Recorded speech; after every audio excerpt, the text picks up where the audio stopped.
네, 대림절 첫째 주일부터 저희가 우리와 함께 하시는 하나님이란 시리즈로 말씀 듣고 있는데요. 오늘은 마지막 다섯 번째 시간으로 오늘 우리와 함께 하시는 하나님은 우리를 섬기시는 분임에 대한 말씀을 좀 들으려고 합니다. 예수님을 부르는 우리가 여러 가지 좀 호칭이 있어요. 예수님을 여러분, 예수님 말고도 우리가 여러 가지 다른 말로 좀 부르죠. 어떤 말로 우리가 부릅니까? 우리 어린이부에서 예수님을 뭐라고 혹시 부르는지 뭐라고 배웠나요? 어린이부. 네, 문재용 목사님 좀 끝나고 네, 저랑 좀 면담을 하셔야 청소년부. 자, 예수님을 구원자. 네. 네, 또 혹시 또 다른 호칭이 뭐가 있을까요? 네? 뭐 왕이라고 하셨던 것 같은데. 네? 미안합니다. 제가 네, 뭐다 제 귀가 잘 안 들려가지고 네. 뭐 여러 호칭이 있죠. 하나님의 아들, 네, 말씀의 구원자, 또 주인, 왕, 친구, 뭐 이런 다양한 표현들이 있어요. 이 중에서 성탄절에 가장 잘 어울리는 호칭이 뭘까 했을 때 그건 아마도 섬김의 왕이 아닌가 싶어요. 오늘 본문이 그걸 좀 우리에게 말해주고 있는데요. 우리 2장 1절 말씀을 보면 이렇게 되어 있습니다. 그때 아우구스투스 황제가 칙령을 내려 온 세계 호적 등록을 하게 되었는데 이렇게 말씀해요. 그때에라는 것은 예수님이 태어나시던 때를 말합니다. 네. 예수님이 태어나신 때는 로마 황제 아우구스투스가 다스리던 때예요. 네. 아우구스투스 황제는 누구냐면 로마 제국의 첫 번째 황제입니다. 여러분이 이름 한번 들어보셨을 율리우스 시저, 네, 카이사르라고도 하는 그 자의 양 아들이에요. 원래 이 아우구스투스 황제는 옥타비아누스라는 이름을 갖고 있다가 후에 황제가 되었습니다. 이 아우구스투스 황제가 다스리던 이 시대 로마의 통치기구인 원로원이라고 하는 곳과 로마 시민들 민회는 이 아우구스투스 황제에게 절대적인 권력을 허락해 줬어요. 그만큼 이 아우구스투스 황제는 이 충성과 그 다음에 많은 사람들의 존경을 받았던 황제입니다. 이 사람이 얼마나 인기가 많았냐면 이 사람이 죽고 난 다음에 로마 원로원은 이 아우구스투스 황제를 신으로 숭배하기 시작했어요. 도대체 사람들이 왜 이 아우구스투스 황제에게 이렇게 열광하고 신으로까지 모시게 됐을까? 그건 바로 팍스 로마나라고 하는 것 때문이에요. 팍스 로마나는 라틴어인데요. 번역하면 로마의 평화라는 뜻이에요. 이 시기에는 전쟁이나 위협이 거의 없던 시기입니다. 로마의 전성기를 누렸던 시기예요. 이 팍스 로마나의 기간이 언제냐면 기원전 27년부터 기원 후 180년까지의 대략 한 200년 정도 되는 기간을 팍스 로마나라고 해요. 그러니까 아우구스투스 이 황제가 다스리던 때가 이 팍스 로마나가 시작했던 그런 시기가 되는 거예요.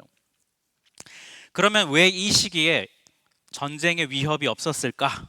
그 이유는 뭐냐면 로마의 힘이 너무 막강해서 로마의 힘이 너무 세서 이미 주변 나라들을 다 정복하고 다스렸기 때문이에요. 한마디로 팍스 로마나 로마의 평화는 로마의 힘이 너무 강해서 로마가 가진 그 강한 힘으로 만들어진 평화예요. 아무도 로마한테 대들 수도 없고 함부로 까불지 못하던 그런 시대라는 거예요. 이 로마 제국에게 이런 시대를 선물해 주었던 사람이 바로 이 아우구스투스 황제였습니다. 그러니까 사람들이 그가 죽고 난 다음에도 이 아우구스투스 황제를 신으로 섬기는 거예요. 이 사람이 신의 아들임이 분명하다. 사람이라면 이렇게까지 우리에게 이런 선물을 줄 수 없다. 그래서 신으로 섬겼던 거예요. 그리고 이 아우구스투스 황제를 신으로 섬기면 어떻게 될까요? 계속해서 우리가 이렇게 잘 먹고 잘 살 수 있도록 해주겠지라고 하는 바람을 담아서 신으로 섬겼던 거예요. 예수님은 바로 이 아우구스투스 황제가 한창 잘 다스리던 그런 시대에 태어나셨어요. 오늘 본문 2장 7절인데요. 그러고 보니 오늘 본문을 안 읽었네요. 제가 너무 예수님하고 감동을 받아서 네. 그래도 늦었지만 본문을 읽어야 되지 않을까. 네, 오늘은 좀 앉아서 그냥 같이 합독하도록 하겠습니다. 네, 오늘 본문 그러고 보니 뭔가 어전했는데 네, 오늘 본문 누가복음 2장 8절부터 14절인데요. 우리 한 목소리로 우리 새 번역본 버전입니다. 같이 한번 합독하겠습니다. 그 근처 들판에서 목자들이 밤에 양떼를 지키고 있었습니다. 주님의 천사가 갑자기 이들 앞에 나타났습니다. 주님의 영광이 그들을 둘러 비추자 이들은 몹시 두려워하였습니다. 천사가 그들에게 말했습니다. 두려워 마라. 보아라, 모든 백성을 위한 큰 기쁨의 소식을 가지고 왔다. 오늘 다윗의 마을에 너희를 위하여 구세주께서 태어나셨다.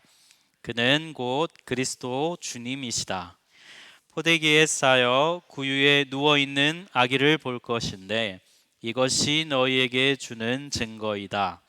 갑자기 그 천사와 함께 많은 하늘 군대가 나타나 하나님을 찬양하였습니다. 높은 곳에서는 하나님께 영광, 땅에서는 하나님께서 기뻐하시는 사람들에게 평화. 아멘. 네. 자, 그래서 보면 요 바로 앞에 2장 7절에 보면 이렇게 되어 있습니다. 마리아가 첫 아들을 낳아서 포대기에 싸서 구유에 눕혀두었다. 여관에는 그들이 들어갈 방이 없었기 때문이다. 여러분, 예수님을 태어난 이 시기에 예수님의 엄마인 요셉과 마리아는 원래 살던 나사렛을 떠나서 베들레헴이라는 곳에서 예수님을 태어나게 했어요. 이유가 뭐냐면 아우구스투스 황제가 명령을 내려서 각자 원래 자기가 태어났던 곳에 가서 굳이 독일 말로 안멜둥을 해야 되는 거예요. 그래서 거기로 간 건데요. 막상 베들레헴에 갔더니 방이 없는 거예요. 여기 보면 여관이라고 번역되어 있는 이 단어가 헬라어로는 카타리마라고 하는 단어인데 이게 좀 더 정확히 말하면 게스트룸이에요. 손님을 위한 방입니다. 그러니까 가정집에 손님을 위한 방들이 있는데 그 손님을 위한 방이 없는 거예요. 그래서 아이를 낳아야 하는데 방이 없어서 어쩔 수 없이 선택한 곳이 구유에서 낳게 된 거예요. 자, 구유는 어떻게 생겼을까? 이거는 이 베들레헴과 이스라엘에 있는 지역의 현대적인 집인데요. 그 당시 베들레헴은 지형의 특성을 활용해서 집을 지었어요. 밑에 보시면 밑에 동굴이 두 개 보이죠. 동굴이고 그 위에다가 저렇게 집을 지었어요. 사람이 사는 집은 저 동굴 위에 짓고 정작 저 밑에 동굴은 어떻게 활용을 했냐면 양이나 염소, 나귀와 같은 그 동물들의 집으로 저것을 활용을 했어요. 그러니까 예수님은 여러분이 잘 아는 말구유, 말밥통에서 태어나신 것이 아니고요. 정확하게 말하면 저 동굴 안에 있는 지푸라기가 깔려 있는 이런 곳, 이런 지푸라기가 깔려 있는 이곳에서 예수님은 태어나셨어요. 여기가 구유예요. 여러분, 저 지푸라기가 지금 영화니까 깨끗해 보이지만 실제로는 어땠을까요? 동물들이 화장실이 따로 없잖아요. 네, 손을 들었는. 네, 맞아요. 네, 바닥에 동물들이 똥도 싸고 오줌도 싸고 굉장히 냄새가 많이 나는 그런 곳이에요. 예수님은 이런 곳에서 태어나셨어요. 설교의 시작에서 제가 예수님의 호칭에 대해서 여쭤봤죠. 구원자, 왕. 여러분, 예수님의 그런 호칭이 이곳과 여러분 어울린다고 생각하시나요? 오히려 그 호칭은 우리가 앞에서 봤던 아우구스투스 황제에게 훨씬 더 잘 어울립니다. 겉보기에는 그렇습니다. 예수님은 초라한 곳에서 태어나셨습니다. 그런데 그 예수님을 가리켜 성경은 구원자라고 말을 해요. 예수님이 태어나시던 날 밤에 베들레헴 동네 들판에 목자들이 있었어요. 그들에게 천사가 말합니다. 2장 10절과 12절 우리 다시 한 번 더 합독하겠습니다. 보아라, 모든 백성을 위한 큰 기쁨의 소식을 가지고 왔다. 오늘 다윗의 마을에 너희를 위하여 구세주께서 태어나셨다. 그는 곧 그리스도 주님이시다. 포대기에 쌓여 구유에 누워있는 아기를 볼 것인데 이것이 너희에게 주는 증거이다. 아멘. 천사의 첫 마디가 모든 백성을 위한 큰 기쁨의 소식이래요. 아기가 태어났는데 그 아기가 온 세상을 구원할 구세주라는 거예요. 여러분, 이 말을 당시 사람들이 들으면 코웃음을 쳤을 거예요. 왜냐하면 이미 구세주가 있어요. 누굽니까? 네, 아우구스투스 황제가 구세주예요. 모두가 다 그렇게 생각하고 살던 시대의 천사는 아니야, 구세주는 아우구스투스가 아니고 구유에 누워있는 저 아기야라고 말해주고 있는 거예요. 그리고 나서 이 말이 끝나자 2장 13절 14절을 보니까 갑자기 천사와 함께 하늘에 많은 군대가 나타나서 하나님을 찬양했어요. 높은 곳에서는 하나님께 영광, 땅에서는 하나님께서 기뻐하시는 사람들에게 평화. 이 구절, 이 노래, 이거는요 사실 로마 황제에게 바쳐지던 노래입니다. 로마 제국이 통치하던 시기에 황제 아들이 태어날 쯤이 되면 로마에 있는 시인들이나 노래하는 자들이 황제 앞에 가서 태어날 아기를 찬양하는 노래를 불렀어요. 이렇게 불렀습니다. 황제가 다스리는 이 땅의 평화와 축복을, 이렇게 노래를 불렀어요. 새로 태어날 황제의 아들이 우리를 잘 먹고 잘 살게 해줘서 평화로운 나라를 다스렸으면 좋겠다는 바람을 담아 이 노래를 불렀어요. 근데 하늘 합창단이 노래 가사를 바꾸어서 아기 예수의 탄생을 기뻐하는 노래로 부르고 있는 거예요. 그리고 이 노래는 사실 이 말을 하고 싶은 겁니다. 로마 황제가 주는 평화는 가짜 평화다는 거예요. 로마 황제가 유지하는 평화는 힘과 폭력으로 만든 평화라는 거예요. 하지만 지금 구유에 누워있는 아기 예수가 가져다 줄 평화는 다르다는 거예요. 세상과는 다른 방법으로 아기 예수는 이 땅에 평화를 이룰 것이라는 거예요. 그리고 하나님은 그걸 기뻐하신다는 거예요. 세상의 방법으로, 아우구스투스의 방법으로 이루는 평화를 기뻐하시지 않고 하나님은 구유에 누워있는 아기가 이루는 평화를 기뻐하신다는 거예요. 그래서 하나님이 영광을 받으신다는 것입니다. 사랑하는 여러분, 우리가 오늘 아기 예수님의 탄생을 기뻐하는 이유가 여기에 있어요. 예수님은 세상의 방법으로 우리를 구원하신 게 아니라 하나님의 방법으로 우리를 구원하셨기 때문이에요. 예수님이 태어나시는 장면을 보면 아우구스투스 황제가 갖고 있는 웅장하고 화려하고 막 탁월함, 그런 것은 없어요.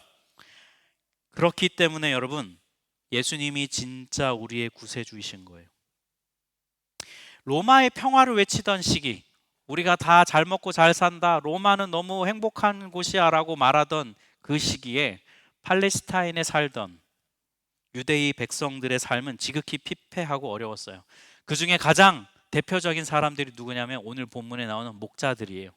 목자들은 당시 사람들로부터 가장 무시당하던 사람들, 인정받지 못했던 사람들입니다.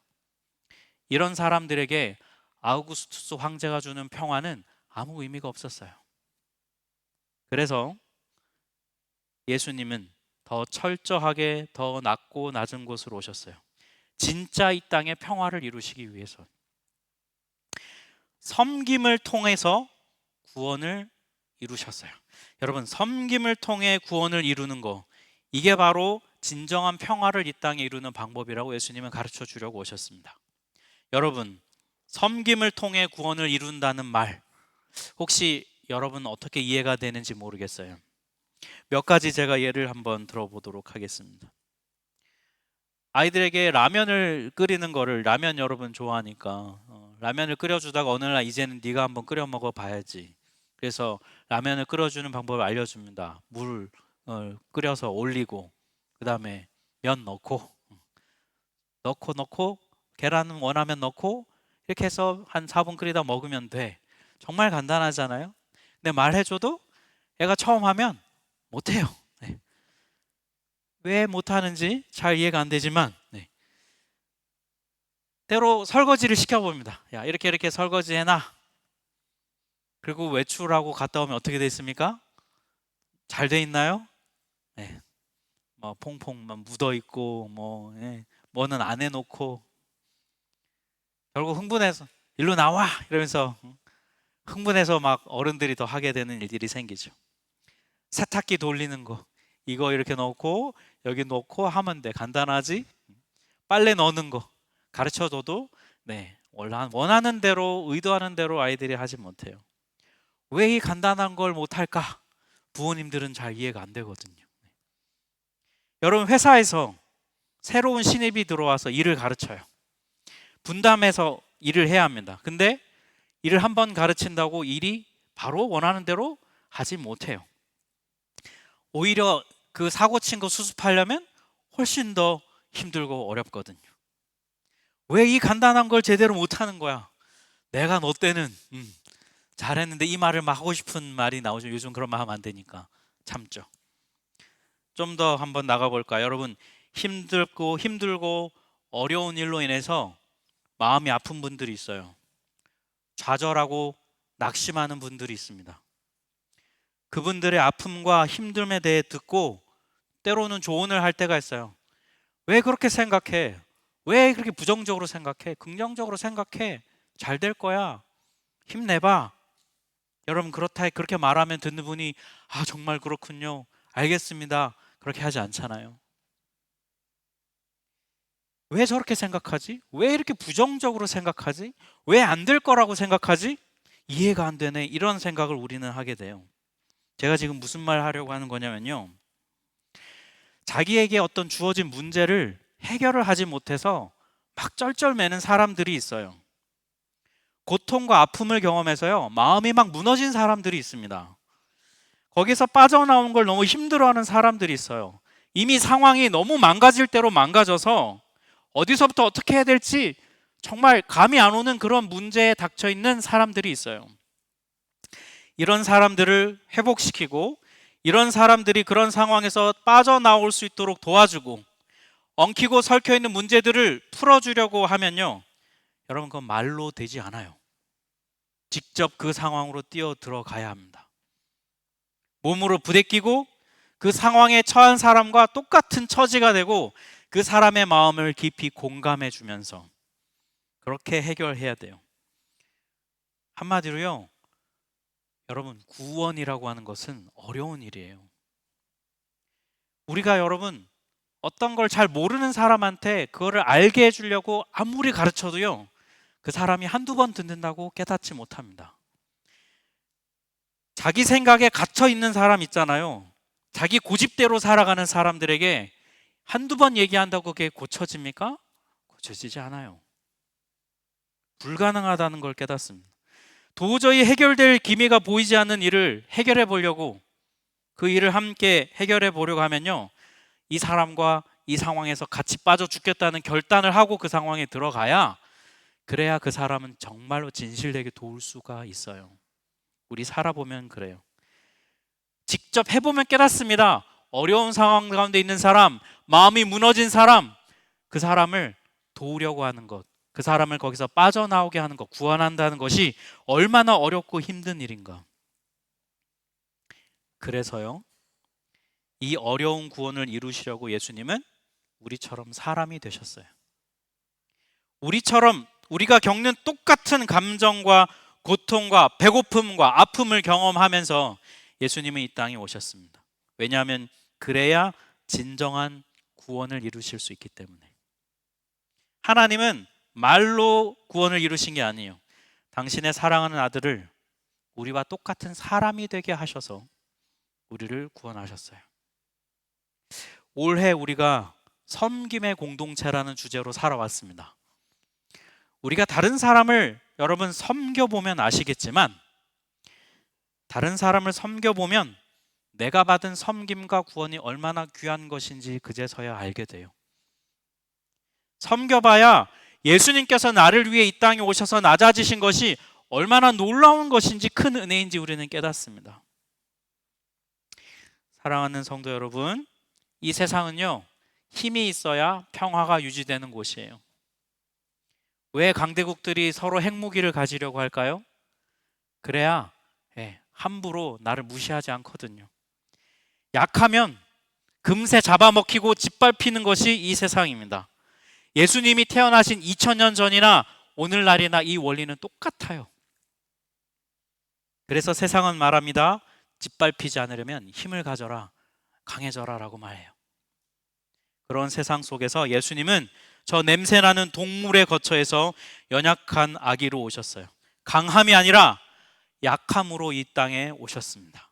그리고 그 약함을 통하여서 우리를 구원하셨어요.